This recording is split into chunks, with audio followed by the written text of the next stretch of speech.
Warning: this episode contains some strong language. Listener discretion is advised.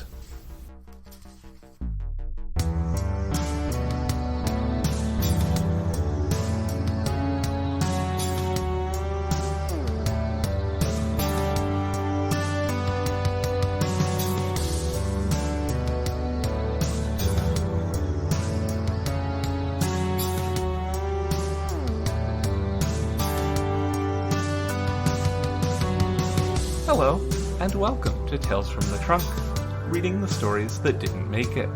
I'm Hilary B. Bisenieks. Listeners, I'm so excited to be joined by yet another member of the Chipped Cup Collective, Juliet Kemp. Welcome to the show. Hi, thank you for having me. Absolutely. We've been talking about having you on the show for like half a year now, I think. Something like that. Who knows? Time is fake. About that. And I'm so happy that it's actually happening now. Yes, no, I'm excited to be here. Yeah. So we're going to start off with a reading from Between Stars, Between Minds. Is there anything that we need to know about this going into it? I don't actually... Okay. Is there anything we need to know going into it? I don't think so, because this is pretty much the start of the book. I think I've skipped a couple of pages. So it's set on a space station, and our hero, Derry, has just woken up. Fabulous. Okay, yes. This is from Between Stars, Between Minds. Derry sipped at the coffee, relishing the sweet edge that hit after the bitterness. Her head was better now, but she was still feeling weirdly antsy. Admittedly, the caffeine might not be helping. Her eyes kept going to the screen on the big left wall, showing the starscape as you'd see it if you could look in that direction straight through the body of the station and outwards. Taff was fond of it. Derry wasn't usually bothered one way or the other. But the last few days she kept looking at it. Kept noticing the other starscapes in other parts of the station, where usually they were just background noise. Kept thinking about being out there, somewhere different. She could leave when Torri did. Once he was back from the jaunt, he was apparently planning around the system for whatever arcane collective purpose. She blinked, shook her head a little. Leaving? Where the hell had that come from? The idea caught at her, shocking in its sudden urgency. Fine, she'd been antsy for a while, but up and leaving? The last 10 years, it had always been Suong was the one after moving on from wherever they were. Derry just shrugged and came along for the ride. But Suong was here for a while yet, while our current project either came to a successful conclusion or was abandoned as without hope. Although if it worked, that would be one way of both of them getting out of here on the cheap. She could go now if she wanted. Go alone. Suong wouldn't hold it against her. Maybe she was wrong, and the Drive project was closer to an end, positive or negative, than Derry thought it was based on Suong's elliptical comments. And in any case, Toru was going to be in and out in a couple of weeks at most. She couldn't up sticks with a couple of weeks' notice, not really. She could, if she wanted to. They'd done it before, her and Suong, on a whim, just Suong's whim, always, before. She found herself reaching for her tablet to look up the next few months of Star Collective runs and made herself stop. What was wrong with her? She didn't want to leave. And if she did, if her feet really were getting itchy, she had to, stay put for another year or so. Let Suong run Air Project out. She pulled her hand away from her pocket. What you watching? She asked Taff. The wall screen sound was off, but Taff had the captions on, and whoever was speaking was saying, "It may be reasonable to offer some extra support for the outer systems, but the Amalgamated Council already provides subsidised services." Oh, God, Hilary said, and put her head back down on the bar.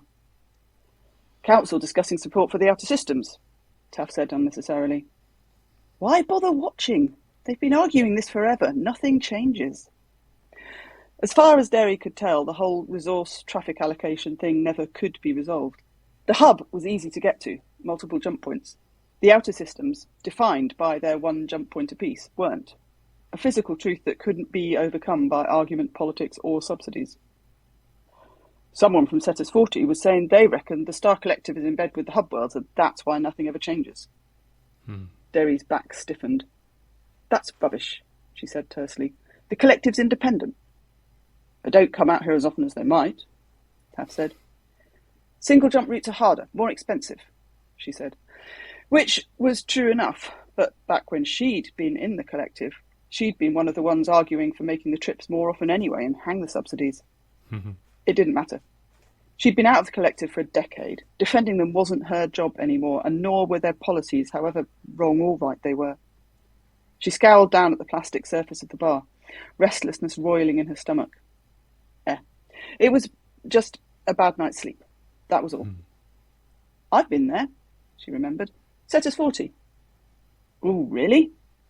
Taff had spent their entire life in Lyra System, and most of it on board the station, and found Derry's travel history endlessly interesting. What's it like? Mountains. Fields. Some kind of blue dairy animal? Derry frowned. I think they eat them too. Erg, said station-born Taff, who'd only ever eaten fat meat. Very few people, Derry said. Pretty dull once you get over all the mountains and wide open skies and that. Interesting local language, though. Languages had been her speciality in the collective. Languages and comms. At least comms always came in handy. Everyone in the station spoke standard. Sky's weird, Taff said.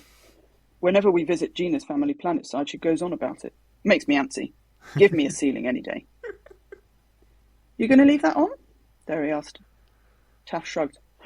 Not if it bothers you. You should eat something, by the way. You should sod off and do something else, such as, for example, minding your own business now that I'm on shift. No point both of us hanging around here. True, Taff said cheerfully. I will do, once I've seen you get something out of the dispenser. They gestured at the end of the bar, and Derry scowled and went to punch out a protein bar. She wasn't in the mood for food you had to think about the taste of. You're my boss, not my parent. Gonna look bad for my bar if you pass out on top of it, Taff said. Plus, I want to be sure I'm really off duty, thanks all the same. They looked sideways at Derry. Talking of my bar... Oh, come on, Taff, I got like 3 hours sleep. You can't be asking me to make life decisions right now. Taff shrugged. Yeah, well, that's all very well. But as far as I can tell, you don't want to make life decisions ever. That cut uncomfortably close to home. Derry made an indeterminate noise and shoved a chunk of protein bar in her mouth to avoid having to speak. Look, if you don't want to buy in, that's fine. And it's not like it's imminent or anything. But I promised Gina I'd take a couple of years off to mind the kids so she can go back to college. So if you're not interested, I need to find someone else who is. I don't mind managing it for you, Derry mumbled. Yeah, I know, but I want a manager who's got a stake, right? Because I don't want to wind up needing a new manager in a year's time. Taff folded their arms. So I'm going to need you to make a decision. Either way. Not just let things drift the way we both know you'd rather. It ought to be a no-brainer. Derry worked here. She liked it here. She could do the job. But the idea of tying herself here, buying into the bar, owning it, and having that sort of responsibility, it wouldn't have to be forever. It wouldn't even have to be for 2 more years. She ought to jump at it. She really ought. She just... Taff was frowning at her. Look, maybe... Someone stepped through the hatch door, and Taff shook their head slightly and broke off, turning to greet them. Derry took another slurp of coffee and leant sideways to take a look. Her stomach flipped even before she could properly see the visitor's face. There you are then, Derry Mad. Long time no see, hey? Derry would have known Pilar across a darkened room from the back of her head alone. Always would know her that way, even if it was 10 years since they'd been in the same room. 10 years and 2 months, just over. Not that she'd been keeping track. What she didn't know was what the hell Pilar was doing here. She cut her glossy dark hair short, and she was wearing a dark green knit tunic and grey trousers with green flowers round the bottom. Pilar always had liked that colour. The engaged withdrawals ship pin gleamed on her shoulder. Once upon a time, Derry and Pilar had swapped pins. Not that Pilar would have kept that one after Derry left. And Derry had handed her own back on her way off the ship when she'd left the collective. The last time she'd seen Pilar, or heard from her. Pilar, here and now, was smiling at her, a little tentative, not quite reaching her eyes, waiting for a response. As I live and breathe, Derry said, hoping Pilar hadn't noticed the hesitation. She should hop over the bar, go to Pilar, give her a hug. Shouldn't she? Should she? It had been 10 years, and they hadn't exactly parted on the best of terms, but here Pilar was, smiling at her. Sort of. She gripped the edge of the bar with one hand, hard, and slugged coffee with the other. What's up, then? I didn't see the engaged withdrawal on the manifest. And there was no way she would have missed it. Pilar grimaced, and Derry's unease spiked. I'm not on the withdrawal right now. I'm on a courier, the concept brick, if you know her. This is one of her regular stops, Derry agreed. Gareth comes up here for a drink once in a while. Don't know any of the rest of them particularly. Hang on, you've changed ships. Derry wouldn't have thought you would get Pilar out of the withdrawal with a crowbar and half a ton of dynamite. But people changed, didn't they? And that would at least explain why she was here, but that was a withdrawal ship pen, and now she came to think of it, if the concept brick was in, why wasn't Toru here? Hell no, Pilar said. Just a passenger. Oliver's standing in for me on the withdrawal. Can't say I like being off board, mind. Oliver? Shit, he'd only been an apprentice when Derry left, and now he was competent enough to stand in for Pilar? Pilar was picking at her thumbnail. She always had really obvious tells, made it easy to beat her at poker. Didn't Toru tell you? Tell me what? Her stomach sank. He fell ill, out back at Aliope. The brick and the withdrawal were both there, so he roped me in as his replacement, but he said he'd been in touch with you? Pilar was looking deeply uncomfortable. He has. About him coming, not about... Derry pulled her comm out of her pocket and saw the notification. She pulled open the message, Toru, yes, and scanned it. Right, well, it turns out he did, and I only just saw it. The rotten shit had timed it so she'd see it at the last minute, so she wouldn't have a chance to tell him Pilar could sort her own damn ship out. Sorry, thought if I warned you ahead of time you'd pull out and that would be a nuisance, the message said brightly, and wasn't that just like him? He was trying to peacemake between her and Pilar. Peacemake. Stir. Whatever. Pilar was shifting a little from foot to foot, visibly uncomfortable. Was this an exciting surprise for both of them? Can I buy you a drink or something? She offered, smiling awkwardly at Derry. 10 years with not a sniff of her, not so much as a message, and now she was here offering to buy drinks? Derry wondered what Pilar would do if she said no, if she marched Pilar right back out of here and waved her a fond farewell. Too late now, really, and too much of a giveaway. Derry wasn't about to show Pilar that old hurt, thanks all the same. And she had told Toru she'd sort him out a ship, and it would be petty as hell to withdraw the offer just because it was Pilar, even if she was going to rip him a new one the moment she got the chance. I work here, she said instead. I'm on shift right now, even. Pretty sure I'm the one should be offering you a drink. On the house, Taff put in, making no attempt to pretend they hadn't been listening. Coffee? Tea? Something stronger? Derry, don't worry about your shift. You go sit down and catch up with your friend. On you go. I'll get you something too. Derry nobly resisted the urge to ask for whiskey straight up. This is Pilar, she said instead. We were on the same ship back when I was with the collective. That missed most of the high points, but Derry wasn't keen to review any of them in front of Taff or otherwise. Pilar, this is Taff. Owns the place. A boss. Pilar and Taff politely shook hands, and Pilar agreed that she could use a tea. Derry could see the gleam of curiosity in Taff's eyes and resigned herself to intensive interrogation at a later stage. She grit her teeth and led Pilar over to a booth. This was the last fucking thing she needed, but hopefully she and Pilar could have a nice half hour of catching up. Then Derry could sort her a ship, and she could go off to do whatever it was she was doing instead of Toru, and it would all be over. Half an hour. It was fine. It would be fine. And I will stop there. Oh, that was delightful. Oh my gosh, I was already sold when it was just like, light politics and domestic life on a space station, and then there were X's and... Yeah, I think that was where that novel started. That kind of your ex walking into your bar kind of thing. Oh. And after this, various other things happen, including suspicious aliens who turn out to have been around before, and everyone sort of forgot about them. and now they're back, and I love this. Derry is quite fundamentally involved in it.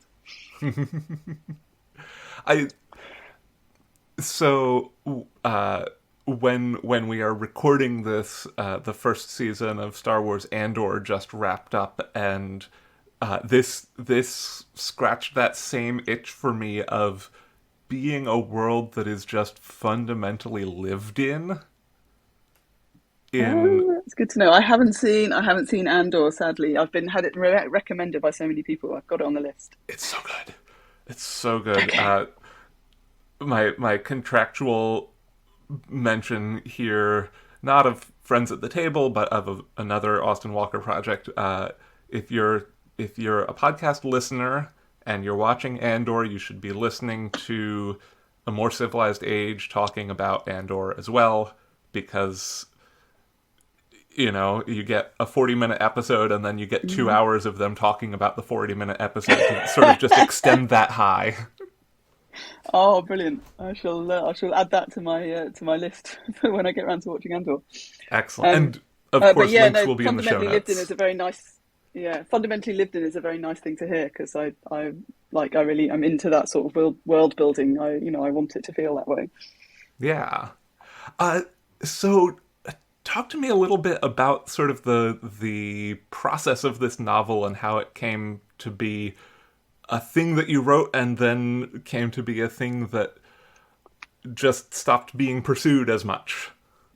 Yes, I went and looked at my kind of notes and files and all that sort of stuff. And I have a backup from October 2015, so I think I must have at least started it before that. Mm-hmm.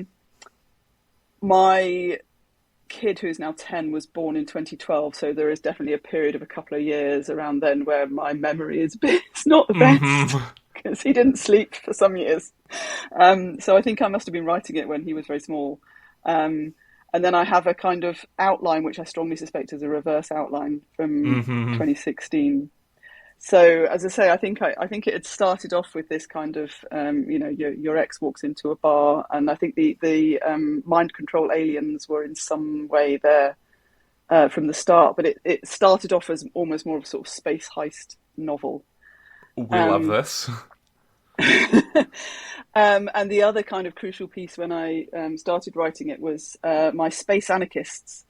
I've actually written a couple of short stories in this world, one of which was published back in 2014 in a political science fiction anthology. But the idea is that the people who run into sort of interstellar travel are a kind of anarchist collective, and they're the ones who own the ships and run all of that, and then they exist alongside this world with it came up a little bit in the extract. This kind of, sort of hub worlds and outer worlds, and how those things engage, and the relationship between the anarchist spaces and the non-anarchist other worlds. And I wanted to write a whole novel set in that world. And I think my original had more people busting out of jails and things like that. The version that now exists in its entirety, although yes, has sadly been trunked, has more focus on the smaller interpersonal stuff and on the mind control aliens, and slightly fewer kind of space hijinks. Fair enough. I mean, there can be, headcanoned AU hijinks and. So yeah, I did manage to finish it. I submitted a version to Angry Robot when they had an open call in 2017, and then I had another kind of bash at it a year or two later, and sent it off to a whole bunch of agents, and then decided to trunk it when nothing came of that, or at least it may yet come out. And that was partly because as a sort of overlapping timescale, I was also writing a fantasy series which did get picked up by a publisher. So I was kind of doing those things at the same time. And the last one of that series is coming out in January, which I think maybe when this podcast sees the world. Yeah. But while I was kind of writing that, I increasingly felt that my writing's like leveled up a bit, and since I wrote Between Stars, Between Minds, and even since I rewrote it for the nth time. Mm-hmm. And I started feeling more like I can see too many flaws in it.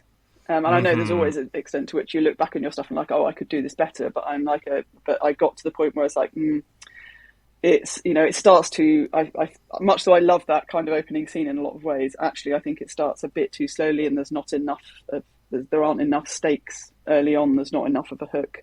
And later on, I sort of know what I wanted to do with the mind control alien thing and what I was trying to get at, but I don't think I quite pulled it off. So whilst I would still love to write a novel in this world, and I might even love to have another go at this novel, to sort of dust Derry and Pilar off again, and have another go at making the aliens work properly. At the moment, I don't want to. At the moment, I don't think it's there. Basically, So for the moment, it's off. I won't say that I failed NaNoWriMo this year because I, one, didn't go in expecting to write a full 50,000 words, and two, wrote words in the month of November, which is a win. Yay! Just in general, anybody who can get words onto the page any month is winning. But I definitely know the feeling of sort of the just overwhelm of, this is a thing that I like, and I can see all of the flaws in it, and I want to fix them, but Christ, what a project that is. Yes, exactly. And as I say, I've had other projects on the go at the same time, and I've been focused on finishing the fantasy series, and I just don't think I can quite do it at the moment. And the next thing I'm working on is something completely different again. So. Yeah. But yeah, so maybe it might come back again at some time. That might be good. Well, if it does and you need a blurb, I'll blurb it. I shall certainly hit you up. Hilary Bisenieks, podcaster. I am struggling not to just loop back and make this a Star Wars Andor podcast, but the idea that at some point this was more of a heist story is also, I love a heist. We love a heist. So do I, but you've got to kind of hit the right things. And I was my first drafts are always messy as hell, actually. And I remember the first draft of this one when I took it apart, I was like, wow, I've got a whole bunch of pieces here, many of which I like, but they don't entirely kind of work as a coherent whole. Yeah, and especially like I have consumed a lot of heist media. I have never successfully written a heist because those are like so tightly, like you have to know every single piece, especially if you're, especially because I think one of the sort of essential pieces in a lot of heists is that sort of like, Ocean's twist of like, there's one thing that is being held back from the audience and even being held back from the rest of the characters by the mastermind or whatever. And like, there's just so much that needs to happen. Like I am very drawn to writing the sort of stories that like heists and thrillers and all these sorts of stories where you just really have to be so intentional about how you mete out the information. Yeah, it's that kind of ticking, the sort of ticking clockwork. It has to all fit together. I mean, I gather that at least some people who write this sort of thing, because everyone's different, but at least some people kind of can write it through to the end and then go back and do a lot more kind of rearranging of where the information comes out. You don't necessarily have to set it up on the way in. But yes, I find it slightly alarming, I guess, almost to think about, because plot has always been one of my weaker points. I'm better with character and dialogue and stuff. And I mean, this is one of the things I said. I think I've leveled up. I think I have got better at plot and making things fit together, and all of this. And I want to get more better. But yeah, I think heist thriller type vibes. You've got to kind of hit certain beats. I mean, with a thriller, even more so, you've got to hit certain beats for it to count. So you really need to know what's doing, and then you need to make your personal version of it fit together. So you get the right time. You get that moment of at the precisely the right point in the story.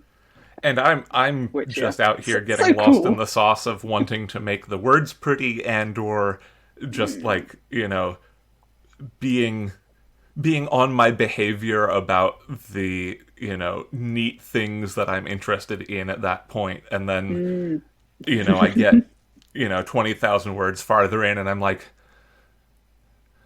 oh shit, how I didn't set any of this up, and then I anxiety spiral. And it's so much fun.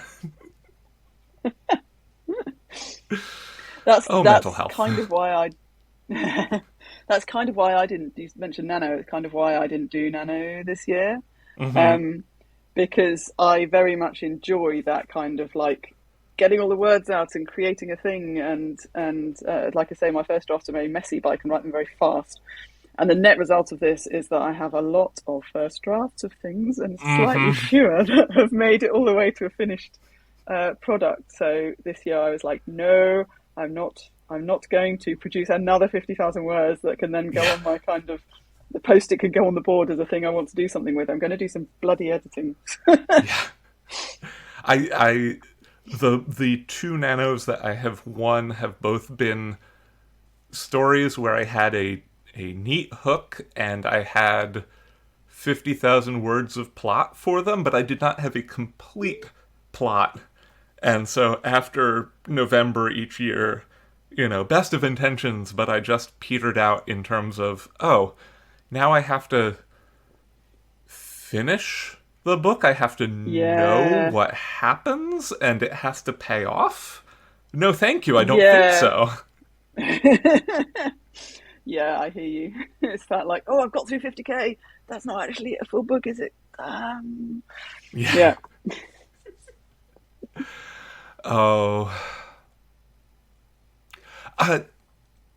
So we've talked about around this a little bit, but you do have a number of actually finished books, including this end to a series.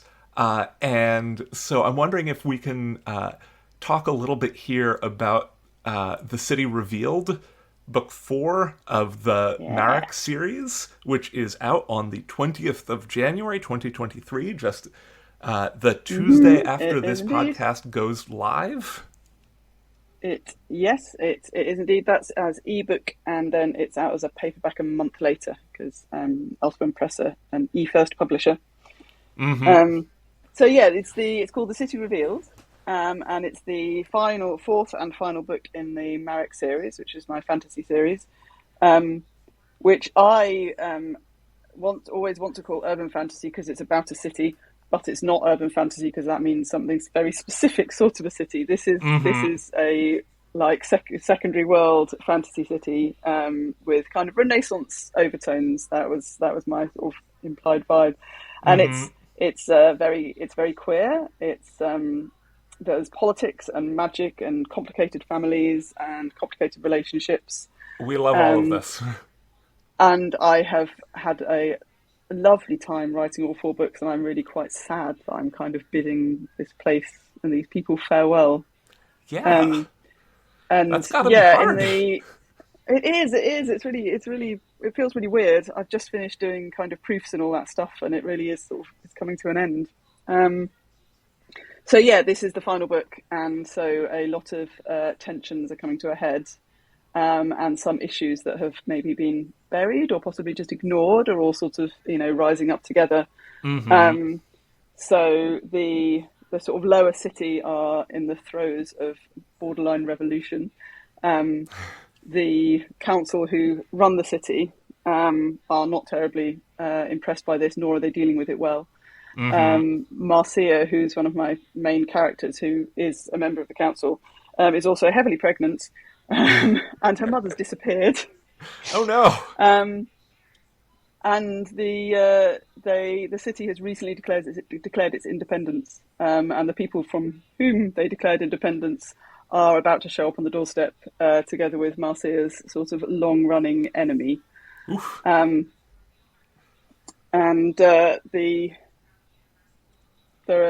that's the magic. There's magical complications to all of this as well, and the sorcerers of the city, one of whom is Marcia's lover, and the other one is her son's borderline estranged brother, are going to have to try and fix some of these problems, while Marcia tries to fix the politics problems and, not give birth at an inopportune moment. This sounds twisty and delightful, and I'm so here for it. There is a lot. It's a lot of chaos at this point. It has built up over the course of the series. In the third book, which was obviously the one that is currently most recently out from last year, is where Marcia winds up deciding to get pregnant because her mother blackmails her into it. Oh, no. And that's where some of the kind of some of the sort of independence, city's independence, has kicked off, and the brewing revolution is beginning to kind of sputter to life as well. That's very, so this very one, good. hopefully, everything gets paid off at the same time. That was what I was going for. Like, we get to the end and you feel like things feel satisfying. Yeah, I bet so. I'm very excited for that. Yeah, I'm now just like now I'm just thinking about politics and queer norm worlds and just it's just very good. It's just very good. Excellent. Yes, I'm a big fan of all of the queer. That's definitely a theme in my work. Yeah. So a little bit when you're doing your messy first draft, like, how do you kind of see the end of, like, oh, this is a 4-book series and I am doing a messy first draft of this, and maybe you don't see the end quite until you've gotten through the first 3 rounds of edits or whatever. I mean, when I wrote the first book, it wasn't. I didn't write it as the first one in a series of X. I wrote that book, and then once I'd finished it, I was like, oh, I can see where I could take the story further. And I did actually start writing book 2 while I was shopping book 1 around. And then when Elsewhere picked it up, they were like, we like series. Did you want to write some more? But at that point, it wasn't a kind of, this is book 1 of a trilogy, or as it has turned out, a quadrilogy. Tetralogy. It was, tetralogy. Thank you. I knew there was a word that wasn't that one. Yes. Yeah, no. Only Alien gets to be a quadrilogy. I wasn't kind of thinking of it as that. I was thinking of it as a fairly open-ended kind of, I'm going to keep writing and see where this goes. So in theory, at least each book has is at least a bit self-contained. Thinking of some of the kind of authors I like who've worked a lot that way, like Lois McMaster, Bujold being one of the ones I'm particularly fond of. She's written a bunch of stories in the same world, and she kind of keeps going, I presume, until she runs out of ideas. Yeah. I was gonna say, but when I got to Bujold and Pratchett are the but then I got to the end of book 3, and at that point I was like, actually, I can kind of feel that this set of arcs, if you will, is kind of coming.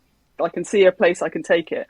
And I mean, I could, if I wanted to, I could definitely write some more in this world, but partly I feel that 4 books is sort of enough, and I would quite like to write some other things. Career-wise, sort of start thinking about doing some other stuff and stretching other muscles. So at that point, book 3, I wrote with an eye to where I was heading. I knew where I wanted to be heading in the end. I knew what I was setting up. And book 4, I definitely had to write with, like, I know I'm trying to finish everything off. So in terms of my messy first drafts, when I started out like 10 years ago or whatever, when I was first writing novel length pieces, things, I did not outline at all. And the result of that was a certain amount of chaos and quite a few sort of 20 to 40,000 word things that just sort of stop. Like, the momentum I find can get me in about 20,000-30,000 words of like kind of setting stuff up and world building and characters and all that stuff, and then I'm like, now something needs to happen, something more needs, they have to be going, oh shit. So I have got I'm still definitely not a planner, but I have got to the point where I can do something that approximates an outline that has like a beginning, a middle, and an end. So I have some notion of where I'm writing towards, and then I can do a first draft, which usually abandons the outline about halfway through. But I at least have some notion in my head of kind of this is where I'm going, and then after I've got 70,000 words of stuff in a big pile, like that's my mental model of it, is all the words are just in a big pile, and then you have to kind of pull them apart and put them back together again. And at that point, kind I of do things a like map, at least, if not a clear destination on the map. Yeah, exactly. So I've got some idea of where everything is, and then I can start doing sort of reverse outline and the Murderboard idea that I think Macey, Jennifer Macey introduced me to. Yep. I was gonna say, like, murderboarding was something that I was like, oh yeah, I'm gonna bring this up, and then we passed by it, and then you brought it up, and Yep. No, it's brilliant. I don't actually have room in my room to do an actual on the wall thing, but what I have got is a really large sheet of kind of A1 or something paper that I can unfold and stick post-it notes all over. So it's like a sort of portable murderboard. Yeah.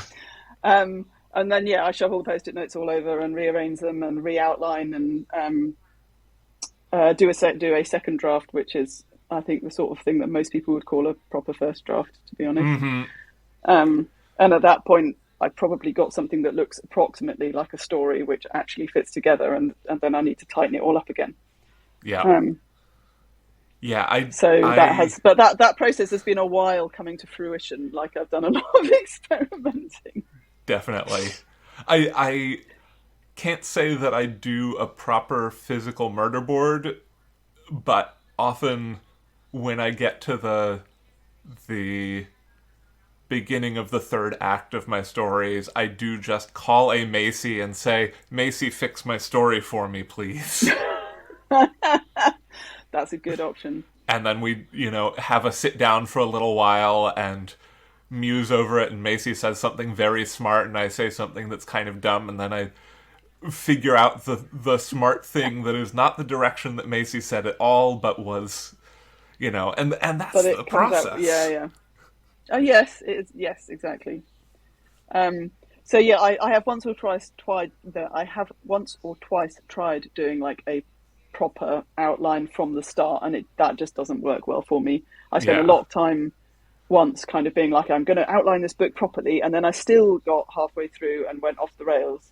And I was fine with that. Like, I liked what I ended up with, but I hadn't gained anything from spending longer in the outlining phase. So the sort of half-assed outline to start with worked well for me, and then just accepting that I can write 70,000 words in a couple of months.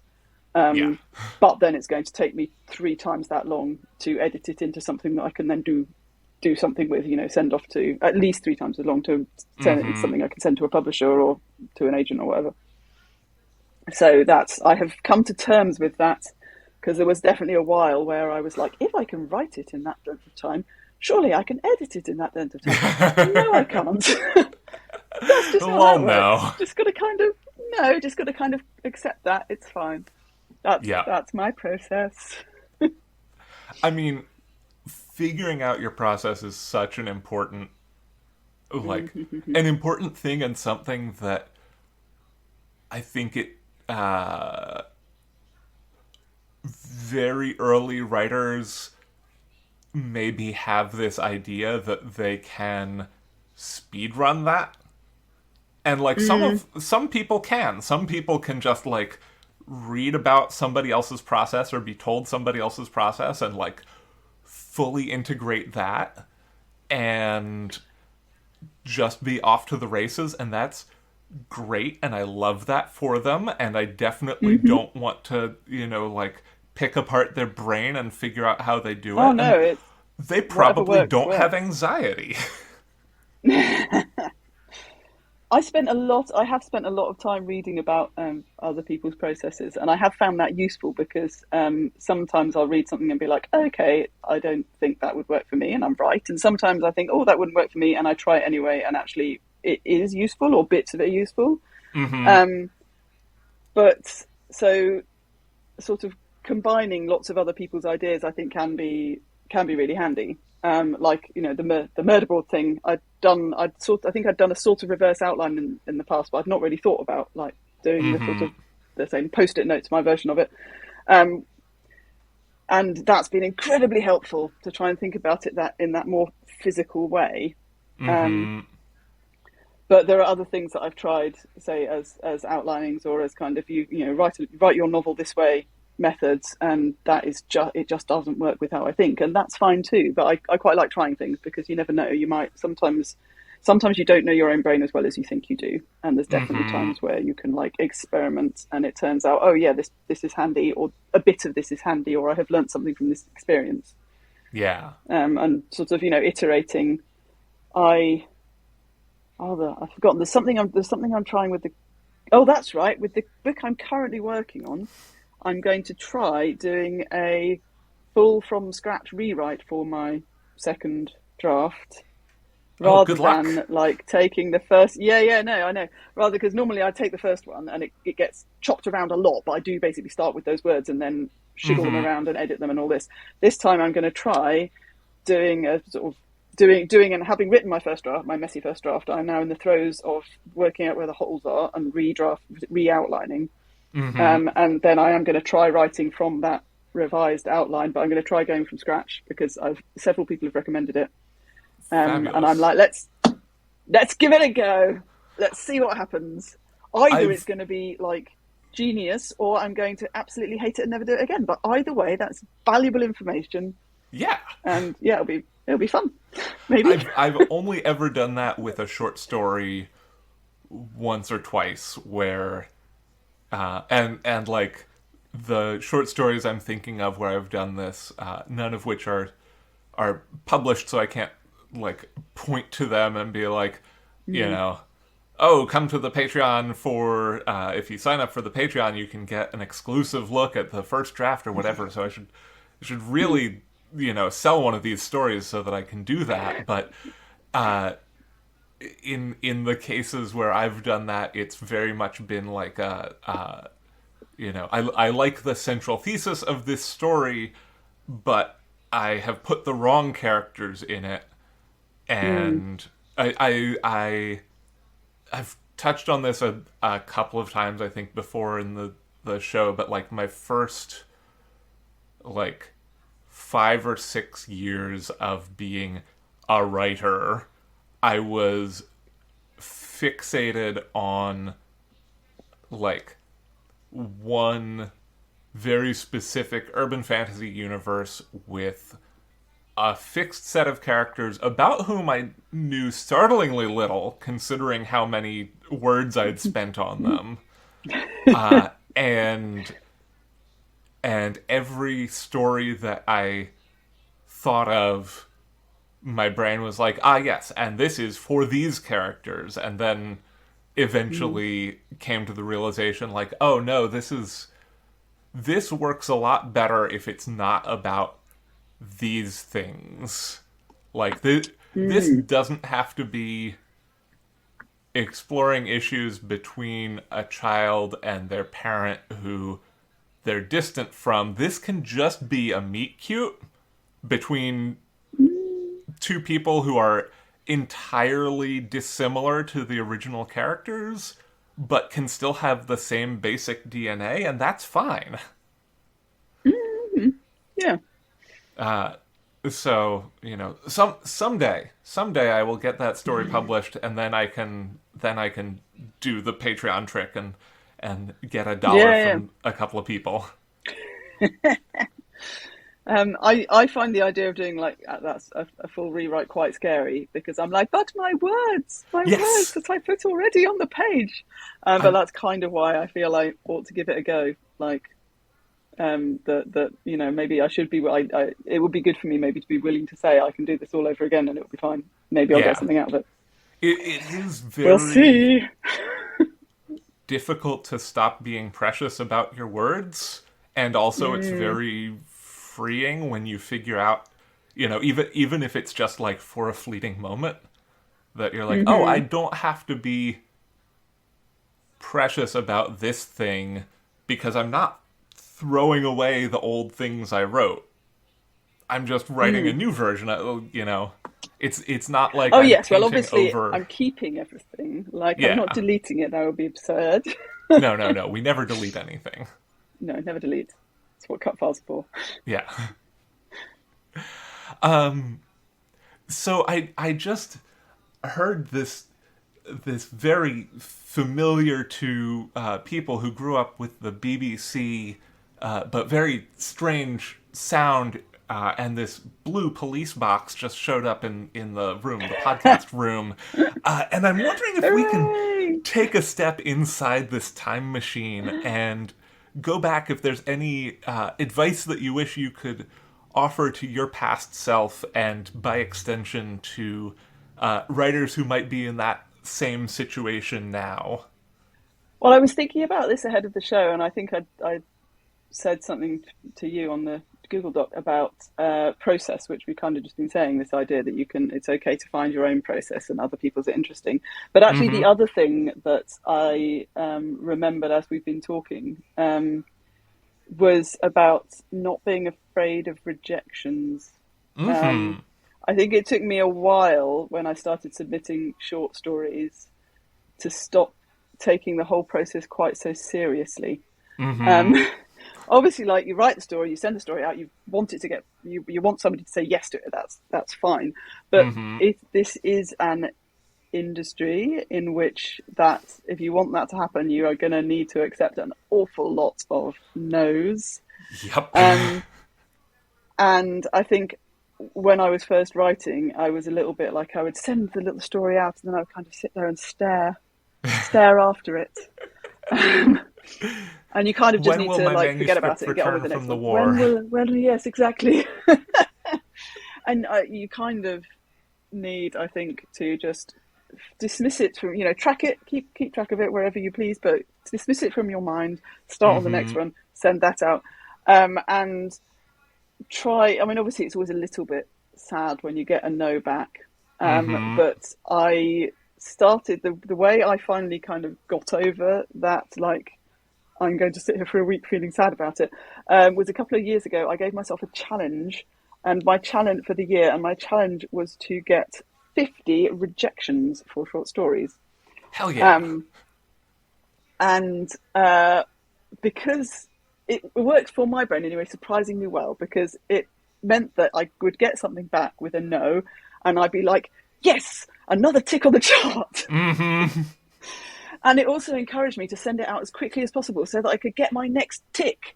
Yeah. And if I got a yes back, then I didn't get a tick on the chart, but I got an acceptance. And you can kind of, for me, I'm the sort of person where just being able to like put another tick in my list of 50 rejections was genuinely motivating, because I'm extremely motivated by ticky boxes.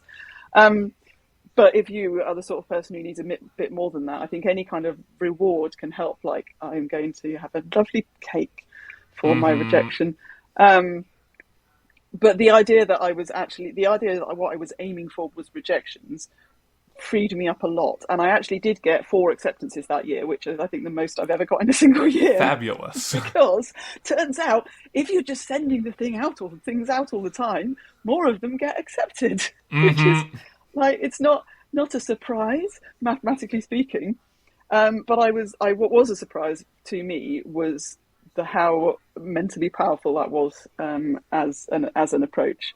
And that was 2 or 3 years ago that I did that. I have been concentrating slightly more on longer stuff the last couple of years, and I've written a few short stories, but not as many. So I haven't had that kind of high target.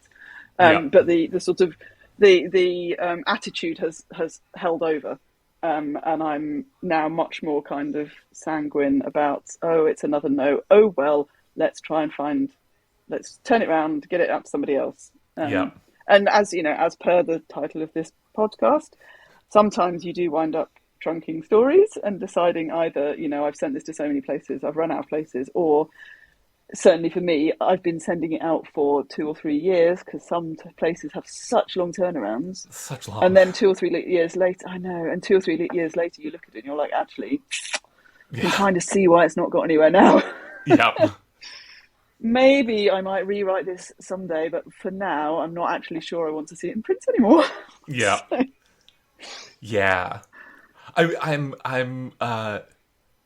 want to piggyback on this because this is a piece of advice that just occurred to me, and it is a very of the Time Machine segment. I think the best advice I can offer anybody for how to not get quite so broken up over rejections is to start submitting short stories when you are a teenager and just be fully in that emotional moment and have a huge cry about every single rejection you get for the first dozen or so, and just feel absolutely hopeless about your future and have somebody tell you, you are a literal child and it will be okay. You do not have to, publish before you turn 20. Yeah. That really helped me a lot in retrospect. Okay. I was going to say I started much later than that's not true. I was writing in my kind of, as a kid and in my teens, but I didn't start seriously writing and submitting until I was 30-ish. Yeah. And in fact, the very first story I submitted anywhere got accepted. It wasn't. It was in a non-pay. It wasn't in a paying venue, and it wasn't actually speculative, that one. But I just kind of like, oh, I've written this thing. I guess I might do something with it, and then I got it accepted, and I was like, oh my goodness. And that did not happen for the next story. Let's be very clear.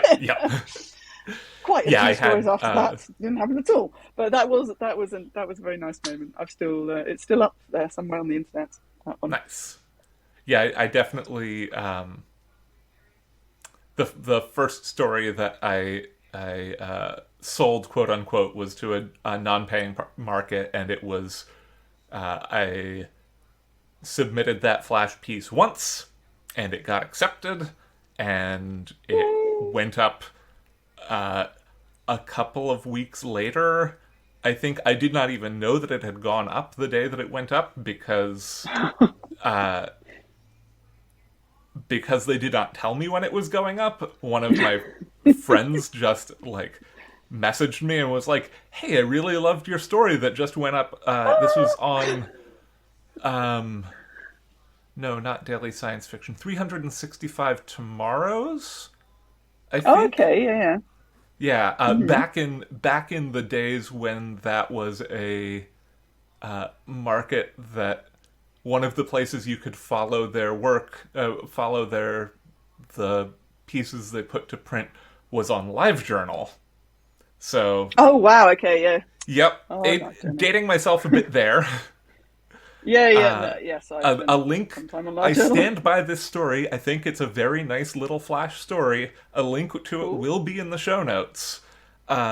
Excellent. But it is, it was one of those things, and I wrote it as an assignment in a class. I was in a creative writing program in undergrad at that point, and cool.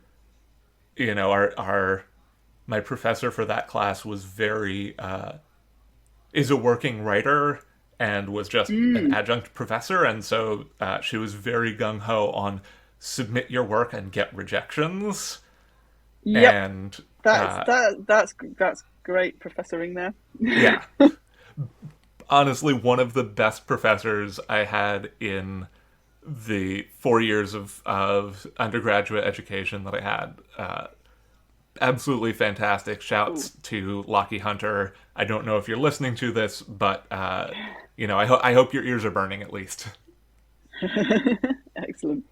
So before we kind of wrap up here, and we've already talked about the city revealed, is there anything else that you have out? I know we mentioned that you work with the Chip Cup Collective, for instance. Yep. Any other work that you have out that you'd just be very excited for people to know about?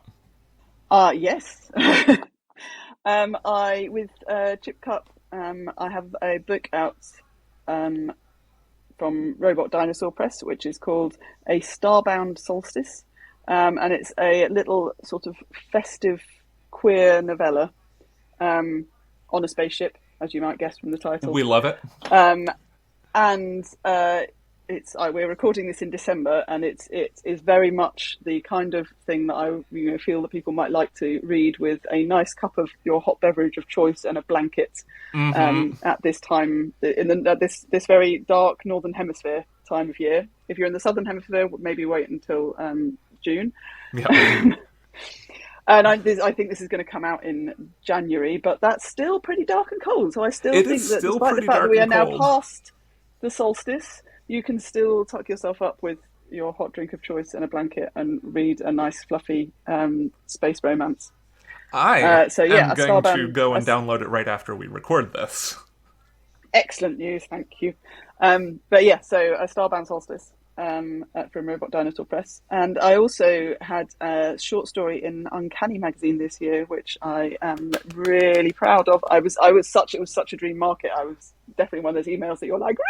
Mm-hmm. Am I reading this right? Squeak, squeak.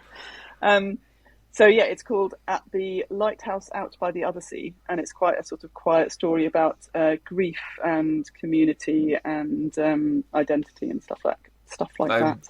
And it has a lighthouse in space. Yeah. Oh, thank you. So yes, it's got a lighthouse in space. I like lighthouses. And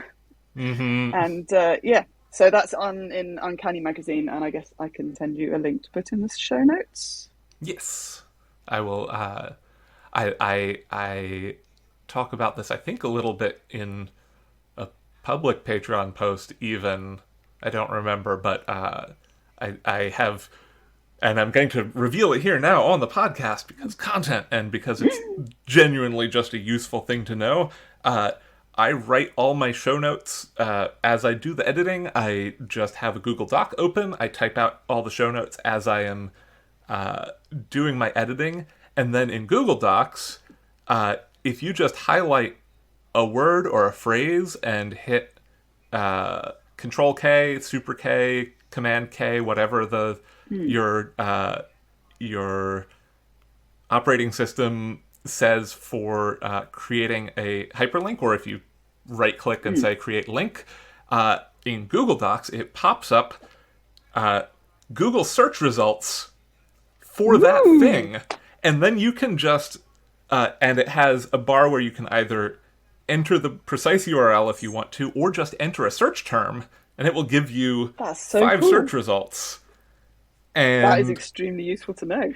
It is revolutionized my workflow. It took my whole production timeline down from 4 hours to usually 2.5 to 3 hours of editing and show notesing. So, highly recommend. Excellent. That is my time machine for myself. I wish I had known that when I started this show. Finally, semi-finally, before we go, is there anything that you've been reading, listening to, watching, playing, particularly good tea you've been drinking, anything that you've been consuming that you just really adore and want other people to know about? The thing I have spent most time consuming this year is Our Flag Means Death, which I sort of fell headfirst into and haven't really emerged again. I a couple of months ago, I finally made the pink breakup banyan. That's the sort of level I'm at, the level of kind of fanish obsession where I'm doing sewing. Enjoying things Anyway, a normal amount. Yeah, absolutely, completely normal, nothing to see here. So if anybody listening to this by any chance has not yet encountered the gay pirates, then I can most highly recommend it. Although I feel I should also note, whilst talking about queer pirates, that the other queer pirate show, Black Sails, which I haven't watched recently but did watch twice, 2.5 times, a couple of years ago, is also excellent, is also still available. It's not as funny. It's not funny at all. It's got a lot more blood in. Very different. Fairly grim. But it is pretty grim. But it is awesome. And totally pays off watching. Like in terms of the sort of the 4 seasons, they really stick the landing. It really works as the overall arc. But yes, much grimmer. Whereas Our Flag Means Death, obviously, is lovely, just lovely in so many ways. Anyway. Enjoying that, as you say, a completely normal amount. I've also started watching League of Their Own, but not finished yet. But I've been enjoying it so far, and everyone I know who's watched all of it has enjoyed all of it, so I'm very optimistic. I'm just going to watch stuff gay I've media. Been reading. Yeah. Stuff I've been reading. I recently finished At the Feet of the Sun. Ooh. By Victoria Goddard. There we go. At the Feet of the Sun by Victoria Goddard, which is the sequel to The Hands of the Emperor. Which is this. I read it in ebook, so I know that it was very long, but I think if you read it in paperback, it would be like about a foot. It's just this enormous book. It is sprawling in the kind of best tradition, almost of those sort of 300k fanfics that you can really immerse yourself into. It's got that sort of vibe. It's another kind of politics and magic one, and middle-aged people sort of finding themselves and working out who they are. If you were going to start, with The Hands of the Emperor. Really, really good. And I gather there will eventually be a third one. And apparently it's going to take her a couple of years to write, which I think is very unreasonable. And the fact that she's only just finished one 300k book should not mean that she can't have produced the other one, during the time frankly, I was reading rude that one. and homophobic to you personally. Yeah, absolutely. I'm shocked. But they are great books and I really enjoyed them. And I'm in the middle of Flotsam by R.J. Theodore, who I believe was on the podcast recently. Yeah. Flotsam's the first in a trilogy, and the last one has now come out. So I'm behind, I'm afraid. I am behindhand, but that's all right, because the words don't go anywhere if you take a while longer to read them. That's okay, they're still there. Yes. And we have so much love and support for Rekka's books. They've also been one of my most returning and most joyful guests to have on the show. So, yay! Excellent. If you're new to this podcast right now, I would highly recommend winding back and listening to all of our episodes. And then I was on their podcast twice to talk about trunking things and about starting your own podcast. Oh, excellent. I listened to Rekka's most recent instance of being on this podcast. Sorry, that sentence went a bit wonky. Anyway, I listened to that recently and very much enjoyed it. That's what I was trying to say. That good. Yes, go and listen to it, people. Thank you. Finally, before we go, Juliet, where can our listeners find you? I have a website, which is julietkemp.com. I am on Twitter as Juliet K, although who knows what's going on with Twitter. Yeah, this will be out in January, and Twitter might not exist anymore. It might, yeah. And I'm also now on Mastodon as @Juliet@zerk.us. Fabulous. And links to that will be in the show note. So excellent. Listeners, don't worry too much. maybe I'll be able to point folks to a good primer on the Fediverse by then. Who knows? I'm quite enjoying Mastodon. Yeah, it's a really nice place to be. Yeah, but yes, it's a little bit of a learning curve. As with any new, like if you switch from anything to any other thing, there's always a bit like, oh, this button is not where I thought it was. Yeah. But yeah, so that's where you can find me. Excellent. Well, Juliet, it has been such a delight to have you on the show. Thank you so much for coming on. Thank you very much for having me. It's been smashing. I've really enjoyed myself. Yeah. Tales from the Trunk is mixed and produced in beautiful Oakland, California. Our theme music is Paper Wings by Lillian Boyd. You can support the show on Patreon at patreon.com/trunkcast. All patrons of the show now get a sticker and logo button, along with show outtakes and other content that can't be found anywhere else. You can find the show on Twitter, if it's still there, at Trunkcast, and I tweet at HBBisenieks. You can also find me on Mastodon at HBBisenieks at wandering.shop. If you like the show, consider taking a moment to rate and review us on your preferred podcast platform. And remember, don't self-reject.